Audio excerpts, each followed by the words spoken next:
The next stage is the incorporation stage. Incorporation of company is the second stage of the formation of a company. Incorporation refers to the registration of the company under Company Act 2013. The main step under the incorporation stage are: first, filing of necessary document.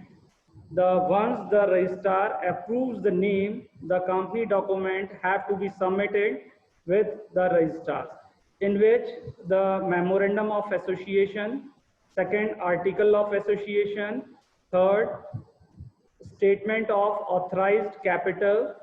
Authorized capital is the maximum limit in which the company can issue its shares, that is authorized capital.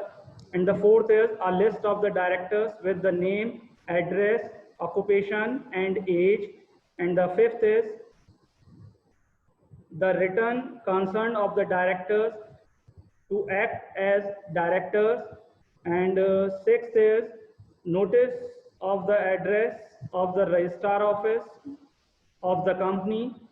And fifth is a statutory declaration stating that all the formalities related to the formation of the company are duly completed. The next stage is the payment of fee. The payment of, along with filing of the above document, the prescribed fee of registrar also have to be deposited. The amount of the registrar fee depend upon the amount of the authorized capital.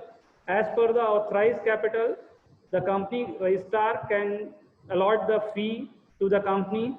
So the authorized capital is the maximum limit in which company can issue its shares. The next is the registration. The registration registrar verify all the documents subscribed, and he also check the receipt of fee deposited. If he is satisfied with the available and authorized of the document submission, then the registrar enters the name of the company into the register. After the registration, after the deposit of the fee, and it can be registered in the registrar office, the next is the certificate of incorporation.